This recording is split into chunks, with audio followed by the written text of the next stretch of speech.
इस बार ठंड में बढ़ते वायु प्रदूषण को लेकर केंद्र सरकार गंभीर दिखाई दे रही है। खास करके उत्तर भारत में ठंड के मौसम में वायु में प्रदूषण का स्तर काफी बढ़ जाता है, जिसमें सबसे बड़ी भूमिका पराली जलाने की मानी जाती है।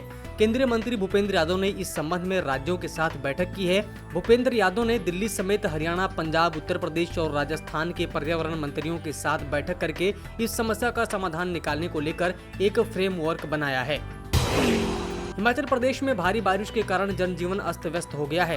राज्य में जारी भारी बारिश के चलते बीते 24 घंटे में कम से कम 10 लोगों की मौत हो गई है। वहीं भारी बारिश के कारण 15 से अधिक घर ढह गए हैं, जिसमें 9 गौशालाएं शामिल हैं।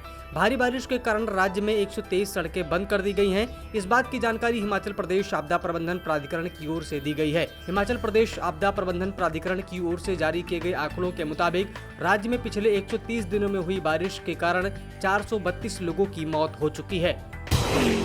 दिल्ली के मुख्यमंत्री अरविंद केजरीवाल ने खड़कड़ी नाहर स्थित राजकीय फार्म में बायो डिकम्पोजर घोल के निर्माण की प्रक्रिया का शुभारंभ किया है। इस मौके पर मुख्यमंत्री ने कहा कि इस वर्ष 4200 एकड़ खेत पर इस घोल का छिड़काव किया जाएगा। इसके लिए 844 किसानों ने सहमति भी दे दी है। पिछले वर्ष करीब 2000 एकड़ खेत में घोल का छिड़काव किया गया था। मध्य प्रदेश के मुख्यमंत्री शिवराज सिंह चौहान हर रोज एक पौधा जरूर लगाते हैं। इसी कड़ी में आज उन्होंने स्मार्ट पार्क में कदम का पौधा लगाया। इस बात की जानकारी देते हुए उन्होंने ट्वीट करते हुए कहा कि साथी बीडी शर्मा और सुमिता पचौरी जी के साथ कदम का पौधा रोपा। प्रकृति ईश्वर प्रदत्त सबसे सुंदर उपहार है। जीवन को सुंदर बनाने वाली प्रकृति की सेवा का हम भी संकल्प लें व मानवता के कल्याण में अपनी भागीदारी भी सुनिश्चित करें। विश्व स्वास्थ्य संगठन यानी कि WHO ने हाल ही में वायु गुणवत्ता के लिए सख्त दिशा निर्देश प्रकाशित किए हैं, जिसके तहत प्रदूषकों के अनुशंसित स्तर को कम कर दिया गया है, जिन्हें मानव स्वास्थ्य के लिए सुरक्षित माना जा सकता है। पहले के प्रदूषक मापदंड की बात करें तो PM 2.5 की सांद्रता 2.5 माइक्रोग्राम प्रति 24 घंटे की अवधि में क्यूबिक मीटर को सुरक्षित माना जाता था, लेकिन हाल ही में WHO ने कहा कि 15 माइक्रोग्राम से अधिक की एकाग्रता मानव स्वास्थ्य के लिए भी सुरक्षित नहीं है। देश के कई राज्यों में बारिश के बाद आई बाढ़ अभी भी थमी नहीं है। उत्तर प्रदेश के मुरादाबाद के अमरोहा में तितरी गंगा के जलस्तर में बढ़ोतरी होने का दौर जारी है। गंगा का जलस्तर बढ़कर 200.10 सेंटीमीटर हो गया है। गंगा के किनारे खेतों व गांव में पानी पहुंचने लगा है।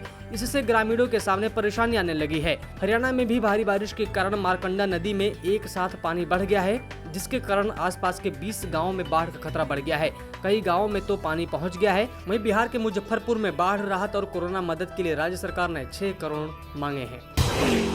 दिल्ली के पर्यावरण मंत्री गोपाल राय ने कहा है कि दिल्ली ने पड़ोसी राज्यों से राष्ट्रीय राजधानी क्षेत्र में परिवहन वाहनों को CNG चालित बनाने और इलेक्ट्रिक वाहनों को बढ़ावा देने की नीति अपनाने की अपील की है। गोपाल राय ने केंद्रीय पर्यावरण मंत्री भूपेंद्र यादव द्वारा बुलाई गई NCR के राज्यों की एक ऑनलाइन बैठक के दौरान ये सुझाव दिए हैं। भारत में कोरोना एक्टिव केस घटकर करीब 3 लाख हो गए हैं। स्वास्थ्य मंत्रालय की ओर से शुक्रवार सुबह जारी किए गए आंकड़ों के अनुसार पिछले 24 घंटे में 31,382 नए कोरोना के केस सामने आए और 318 कोरोना संक्रमितों की जान चली गई। वहीं 24 घंटे में 34,542 लोग कोरोना से ठीक भी हो गए। इसके साथ ही एक्टिव केस की संख्या बढ़कर 3,162,062 हो गई है। उत्तराखंड के 4 धामों में से एक केदारनाथ धाम में लगातार दूसरे दिन भी बारिश जारी है, जबकि केदारनाथ धाम की चोटियों पर बर्फबारी हो रही है। बारिश और बर्फबारी ने धाम में ठंड बढ़ा दी है। हालांकि कड़ाके की ठंड के बावजूद श्रद्धालुओं के उत्साह में कमी नजर नहीं आई।